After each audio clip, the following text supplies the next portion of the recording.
Hello students, welcome to my YouTube channel Sigma Classes for Physics and Maths। Student chemistry का paper board का आने वाला है, तो उसके लिए हम बड़े इंपॉर्टेंट क्वेश्चन लेकर के आए हैं। इन क्वेश्चंस को सॉल्व करेंगे, इनकी प्रैक्टिस कर लेना ये इम्पोर्टेंट है, पेपर में आने के चांस है। देखते हैं। तो पहला क्वेश्चन ये है, 45 ग्राम एथिलीन ग्लाइकॉल C2H6O2, ये फार्मूला दिया गया है ब्रैकेट में, और 600 ग्राम जल में मिलाया गया। विलयन के हिमांक में अवनमन एवं हिमांक की गणना कीजिए। तो ये क्वेश्चन देखो कैसे सॉल्व करते हैं। सबसे पहले क्या है, 45 ग्राम एथिलीन ग्लाइकॉल है और दूसरा क्या है, 600 ग्राम जल है। तो पहला आंसर इस तरीके से निकालेंगे कि देखो ये स्मॉल डब्ल्यू होता है, ऐसे सॉल्व किया करो। स्मॉल डब्ल्यू मतलब जो वैल्यू कम होती है वही हमारी स्मॉल डब्ल्यू है, 45 ग्राम, और कैपिटल डब्ल्यू जो है वो 600 ग्राम ये दिया गया है। और हमें विलयन के हिमांक में अवनमन, हिमांक में अवनमन, हिमांक का मतलब होता है फ्रीजिंग पॉइंट। तो विलयन का फ्रीजिंग पॉइंट जो होता है डेल्टा टी एफ बोला जाता है, इसकी हमें गणना करना है। और इसमें जो जल है, तो जल के लिए हमको एक वैल्यू दी जाती है सवाल के अंदर। जल के लिए क्या, जल के लिए जो हिमांक में अवनमन स्थिरांक है के एफ 1.86 kg पर मोल, ये वैल्यू सवाल में ब्रैकेट में दी जाती है वाली। ठीक है, या तो निकलवाई जाएगी या दी जाएगी। तो ये यहाँ पर अगर नहीं दी गई है तो ये दी जाएगी पेपर में। अब हमें ये निकालना कैसे होगा, तो देखो हम फार्मूला पहले लिखते हैं। हिमांक में अवनमन, इसको हम लिख रहे हैं हिमांक में अवनमन,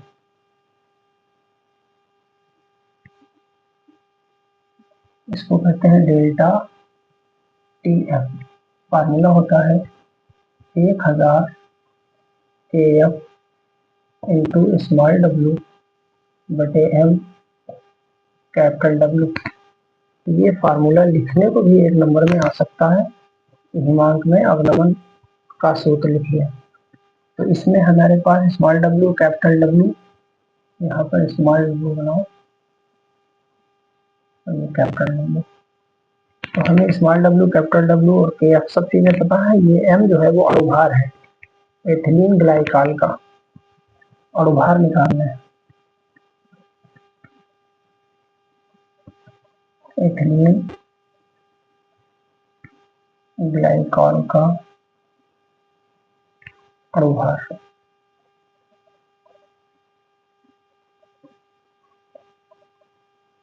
एम बराबर, ठीक है, मॉलिक्यूलर मास। एम बराबर कैसे मिलेगा, सूत्र लिखना है पहले, C2H6O2, ये फार्मूला हो गया।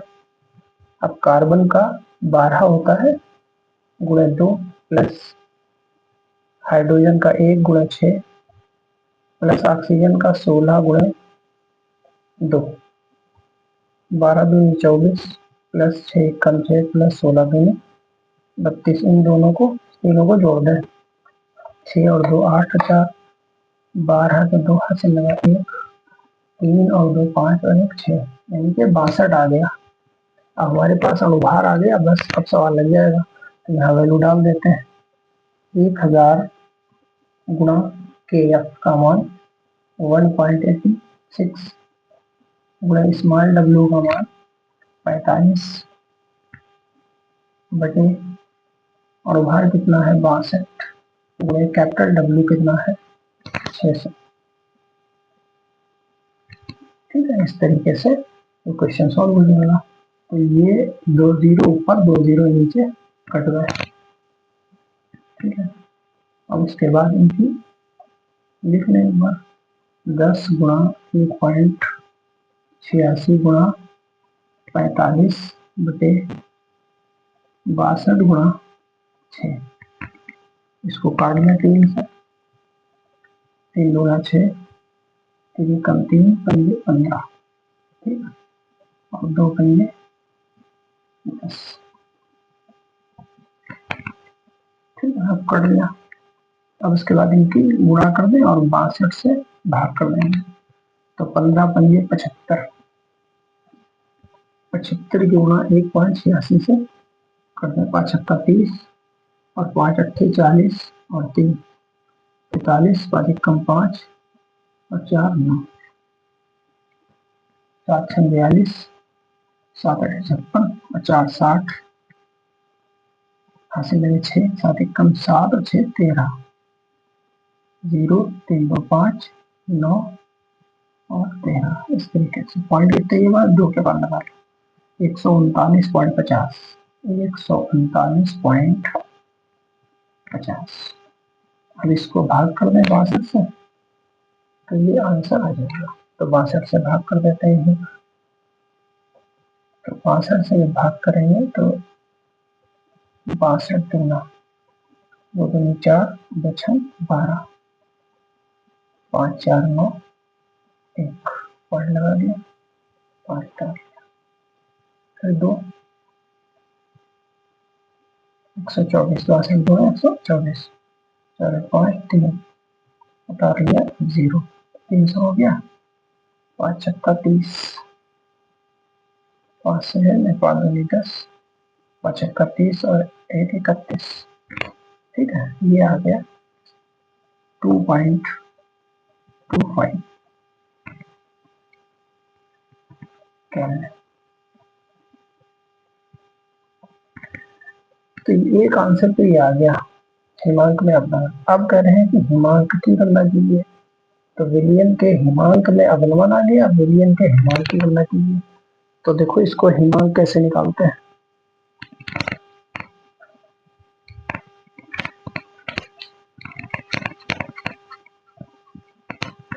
तो एक लाइन हम यहाँ पर लगा दें,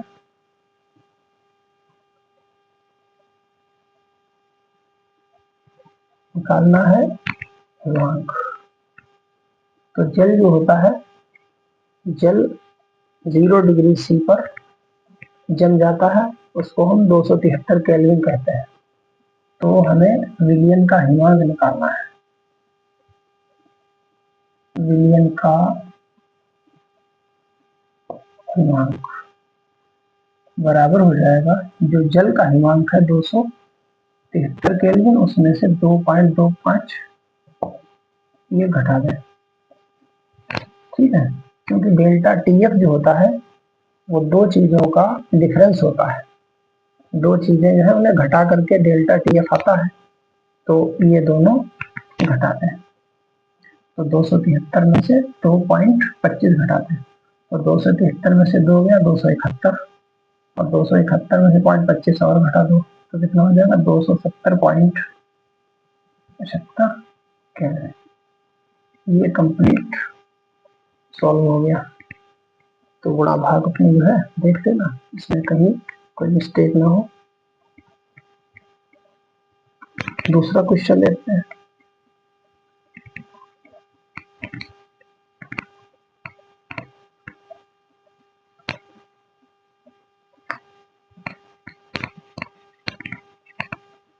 क्वेश्चन नंबर 2 है, नर्स्ट की समीकरण लिखिए, फिर निम्न अभिक्रिया के लिए सेल का विद्युत वाहक बल ज्ञात कीजिए। तो दूसरा क्वेश्चन है नर्स्ट की समीकरण। क्वेश्चन नंबर 2 का आंसर है नर्स्ट की समीकरण। तो इसको कहते हैं विद्युत वाहक बल ई। इसका सेल का विद्युत वाहक बल, सेल का ई बराबर ई नॉट ऑफ सेल। ये ई नॉट जो है वो मानक इलेक्ट्रोड भी हुआ -0.0591 फैराडे नियतांक। ऊपर आरटी की वैल्यू कैलकुलेट करते हैं तभी आता है, बटे एन लॉग आधार 10 1/, ये कोई धातु है, उसके ऊपर ये संख्या है आयनों की, m की घात n प्लस e, बड़े ब्रैकेट में ऐसे बंद करते हैं, सांद्रता है। अब उसके बाद यहाँ पर क्या है, जहाँ ई सेल क्या है, तो ये है इलेक्ट्रोड भी है, ये मतलब जो है इसके बताना चाहिए, अर्थ जरूर बताना चाहिए, इलेक्ट्रोड भी हो। और ई नॉट ऑफ सेल क्या है, ये है मानक इलेक्ट्रोड भी हो, मानक इलेक्ट्रोड भी हो। और m के ऊपर जो n प्लस लगा है, ये m का मतलब मेटल, मेटल माने धातु, तो धातु आयनों की मोलर सांद्रता, मोलर सांद्रता, ये इसका मतलब हो गया। और ये जो n है वो नंबर ऑफ आयन, आयनों की संख्या है। तो अब हमें क्या निकालना है, विद्युत वाहक बल निकालना है, सेल का विद्युत वाहक बल। गैप कीजिए, सेल का विद्युत वाहक बल ई सेल, ई सेल बराबर, तो इसमें ये जो प्लस वाला है इसमें से इसको घटा दो, ठीक है। E naught of cathode minus E naught of anode, इन्हें एनोड और कैथोड कहते हैं। तो इनकी वैल्यू डाल दें, ये वाली 0.80 डाल दी, माइनस लगाया, इसलिए माइनस का 0.76, तो 0.80 प्लस माइनस माइनस प्लस 0.76, इन दोनों को जोड़ दो, 6 में 0 जोड़ा 6, 7 और 8 15, पॉइंट 2 के बाद है तो 2 के बाद लगा दिया, और इसके बाद इसका मात्रक लिख दो जो कि सवाल में दिया गया है, वोल्ट। तो ये हो गया आंसर। तो ये क्वेश्चन नंबर 2 जो है कंप्लीट हो गया। इस तरीके से क्वेश्चन नंबर 3 शुरू करते हैं, जो कि बहुत ही इंपॉर्टेंट 5 नंबर में है।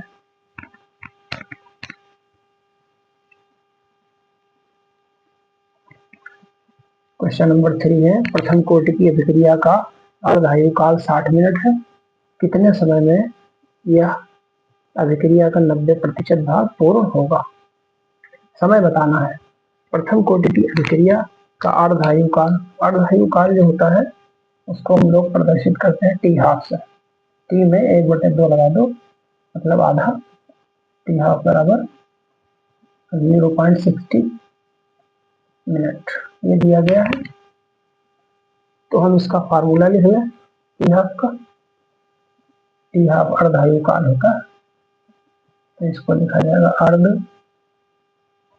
आयु काल, इसका सूत्र होता है 0.693/K।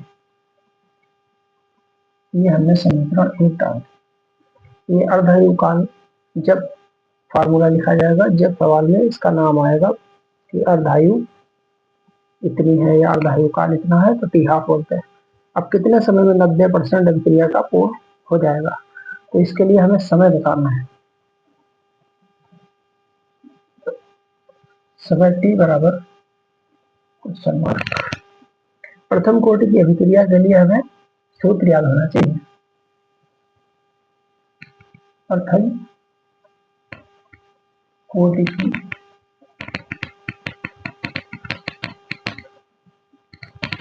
अभिक्रिया के लिए सूत्र होता है टी बराबर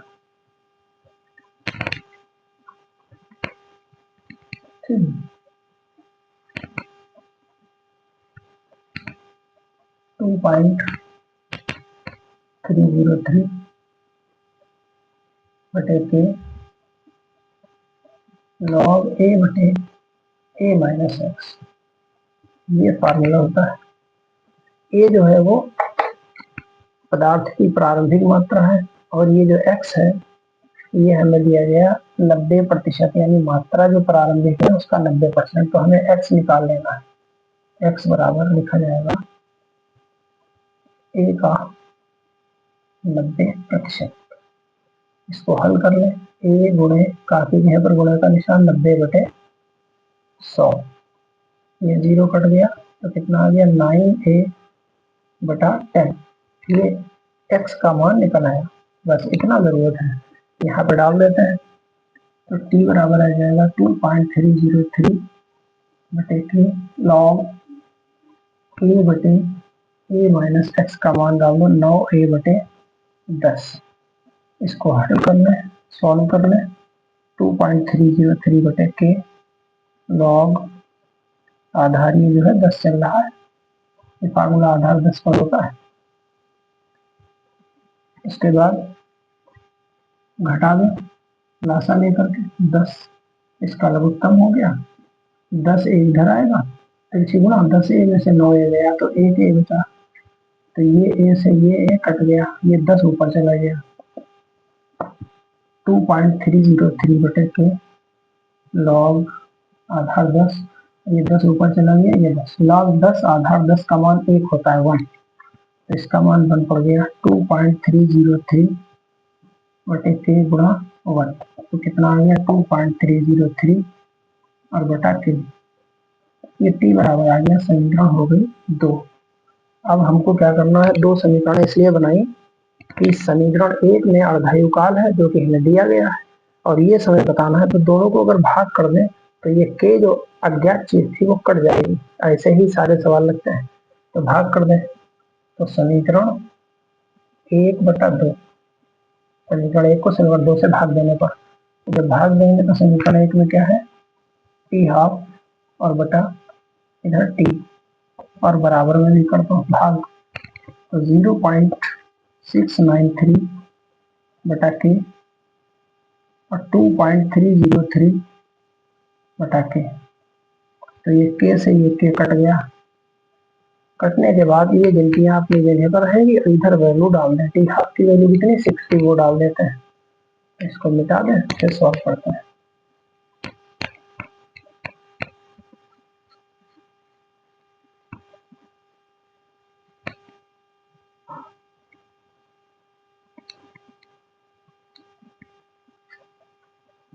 इसकी वैल्यू 60 डाल दो, बट टी हमें निकालना है और इधर है 0.693 बटा 2.303, ये पॉइंट ऊपर ये पॉइंट हट गया तो 60/t बराबर 693/2303, तो इसे गुणा कर दो ऐसे 693t बराबर 60 गुणे 2303, और t बराबर 60 गुणे 2303/693, तो t बराबर इसकी गुणा कर लो, 0 पे ये लिख लो 6×3 = 18, 6×3 = 18 के 8 हासिल लगा, 1 6 दूनी 12 और 1 13/693।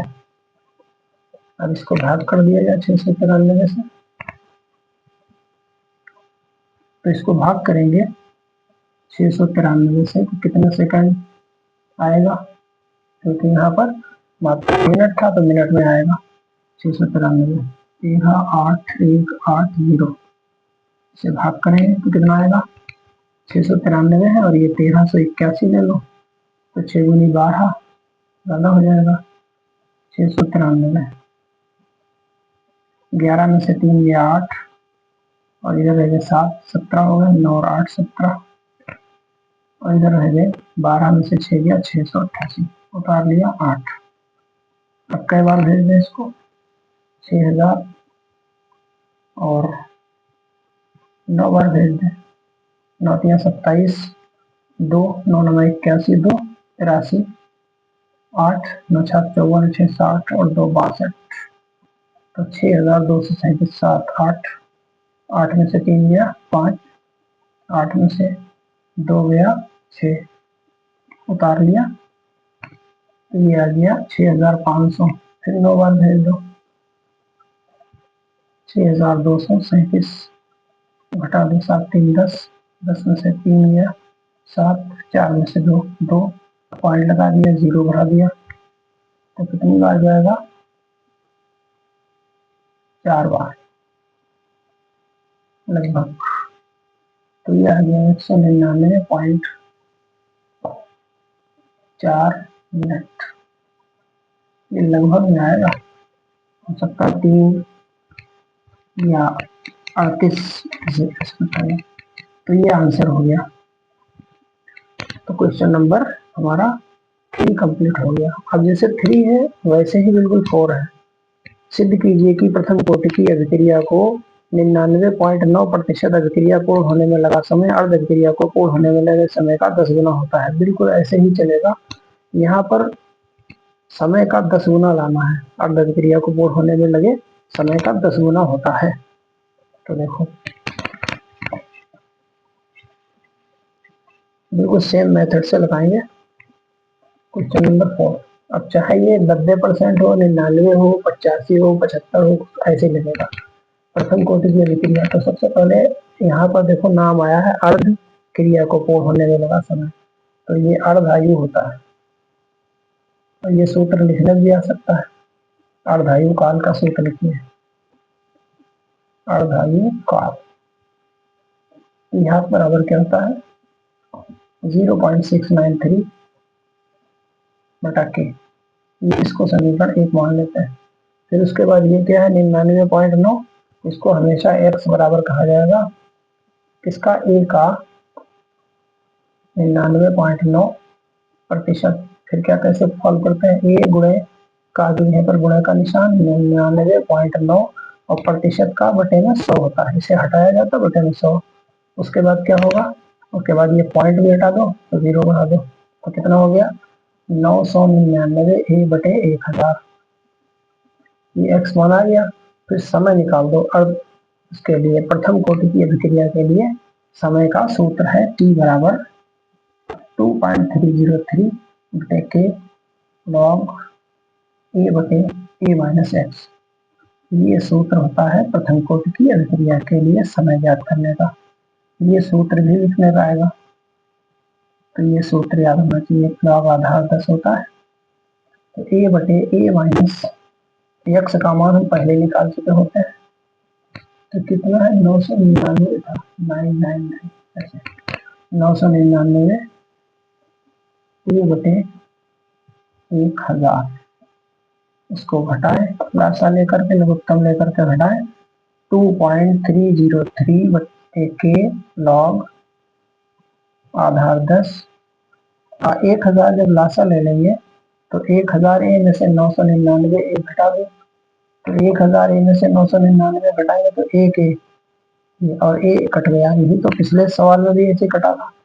तो ये 2.303 बटा के लॉग 1000 ऊपर चले जाएंगे, ये हो गया 2.303 बटे के लॉग, देखो लाख 10 का मान जो होता है वो 1 होता है, लाख 100 का मान 2 होता है, लाख 1000 है यानी 1 2 3 जीरो है, तो इसका मान जो है वो 3 होता है। तो इसमें 3 से गुणा कर दो, 3 3 9 0, 3 3 9, 3 गुना 6 बटा के, ये आ गया टी बराबर। इसको हम समीकरण 2 कह दें, वो समीकरण 1 है, ये समीकरण 2 है। अब क्या करेंगे? दो समीकरणों को भाग कर दें, जैसे कि इस क्वेश्चन में किया था वैसे यहाँ पर भी समीकरण 1 बटा 2 भाग कर दें, तो क्या आएगा? T half. समीकरण 1 में क्या है? टी हाफ, और बटे में यहाँ टी बराबर भाग करो, तो टी हाफ का मान क्या है? 0.693 बटे टी, और यहाँ पर क्या है? 6.909 बटे टी। तो के से के कट हो गया, तो क्या बचा? ये और ये नंबर बचा, तो इसको हम ऊपर लगा दे रहे हैं बिठा के।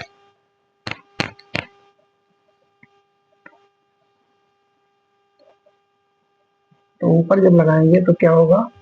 टी हाफ बराबर टी हाफ बटे टी बराबर 0.693 बटे 6.909। दशमलव देखो 3 के बाद यहाँ, 3 के बाद यहाँ हट गया, तो ऊपर हो गया 693 और बटे 6909।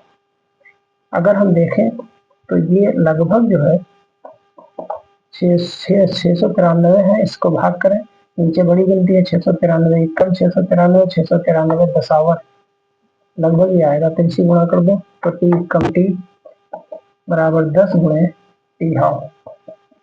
यही तो कहा जा रहा था। क्या कहा जा रहा था कि 10 गुना होता है, 10 से गुणा हो रही है किसमें, अर्धायु। अर्धायु को पूर्ण होने में लगे समय का 10 गुना, तो ये अर्धायु को पूर्ण होने में लगा समय, अर्धायु काल है, उसका 10 गुना है। ये इतना समय का है, इसको इससे भाग किया गया।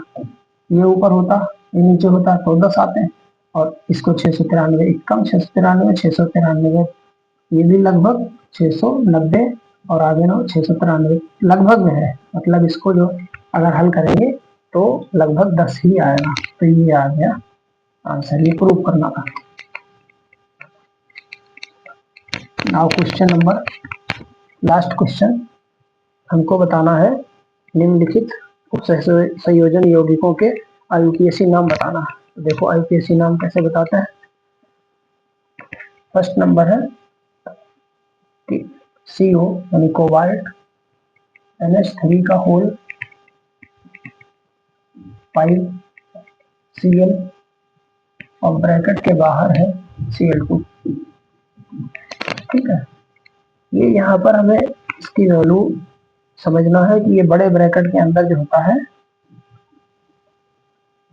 इसमें ये होती है केंद्रीय धातु परमाणु, ये लिगेंड होता है। तो वैल्यू सबसे पहले लिगेंड की रखी जाती है, तो 5 है, तो लिखा जाएगा पेंटा एमीन, पेंटा एमीन, पेंटा एमीन। और ये है, इसका नाम है क्लोरो, अंदर ये लिगेंड है क्लोराइड क्लोरो, इसका नाम है कोबाल्ट, कोबाल्ट। और कोबाल्ट के बाद इनकी संयोजकता देखी जाएगी, तो 2 क्लोरीन है और 1 ईथीन, तो कोबाल्ट थर्ड ब्रैकेट के अंदर ऐसे लिखा जाता है। और आगे Cl जो है, वो जितने भी हो, कोई भी हो, उनको बाहर वालों को क्लोराइड कहा जाता है। ब्रैकेट के बाहर वाले को क्लोराइड कहा जाता है और अंदर वाले को क्लोरो कहा जाता है। ये तो ये इसका नाम हो गया। सेकंड देखो, सेकंड क्या है, K4NiCN का होल 4। तो K4NiCN का होल 4, इसका नाम ही लिख दे सीधे सीधे। तो बाहर वाले का नाम पहले लिखे ब्रैकेट में, पोटेशियम, चाहे जितने भी हो, 3 हो 2 हो 1 हो, पोटेशियम नाम हो गया। और ये 4 है, तो टेट्रासाइनो, टेट्रासाइनो, टेट्रासाइनो। और उसके बाद इसका नाम हो गया निकिल का, हो जाएगा निकिलेट, निकिलेट। और ब्रैकेट में इसकी संयोजकता देखी जाती है, तो यहाँ 4 प्लस के, ये 4 माइनस के, तो ये हो गई 0। उसके बाद थर्ड नंबर ये है पोटेशियम टेट्रा आयोडो मर्क्यूरेट। सबसे पहले पोटेशियम, इसके बाद लीजेंड का नाम है टेट्रा आयोडो, जैसे क्लोरो था क्लोराइड का, आयोडीन का आयोडो। और उसके बाद ये मर्क्यूरेट, जैसे ये निकिलेट हुआ, निकिल में निकिलेट, अब मरकरी में होता है मर्क्यूरेट। उसके बाद 4 नंबर है K4 एफिशिएंसीज का, इसमें भी पोटेशियम है, यहाँ भी पोटेशियम है। देखो 2 है 4 है, लेकिन नाम पोटेशियम ही रहेगा चौथे का, पोटेशियम। उसके बाद हेक्सासाइनो, 6 के लिए हेक्सा आता है, हेक्सासाइनो, हेक्सासाइनो। अब ये धातु का नाम होता है, समझे बाद में, पहले इसका नाम, फिर लिगेंड का नाम, फिर धातु का नाम, हेक्सासाइनो। और पायरेट, देखो निकिल था तो निकिलेट, मरकरी था Hg मरकरी था तो मर्क्यूरेट, Fe लोहा आयरन है तो फेरेट। और यहाँ ब्रैकेट के अंदर इसकी वो लिखी जाती है कि कितनी संयोजकता है। तो ये 6 माइनस के हैं, यहाँ 4 माइनस के थे, दो चार, 4 में से 4 गए 0 बचा, यहाँ 6 में से 4 गए तो 2 सेकेंड। 2 ऐसे लिखे जाते हैं रोमन अंकों में, कुछ नहीं था तो 0। इसको खूब अच्छे से समझ लो कि इस तरीके से इसकी वैल्यू लिखी जाती है। सबसे पहले किसका नाम लिखा जाता है? कोई भी अगर जुड़ा हुआ है परमाणु उसका नाम पहले, नहीं है तो कोई बात नहीं, यहाँ नहीं है। और फिर उसके बाद लिगेंड का नाम, फिर ये धातु का नाम, ब्रैकेट के अंदर जो धातु होती है उसका नाम, उसके बाद उसकी जो है संयोजकता निकाली जाती है, उसका नाम बाद में लिखा जाता है। तो ये थे इम्पोर्टेंट क्वेश्चन आज के। इसके बाद हम जो है कुछ अभिक्रियाएं इम्पोर्टेंट देंगे।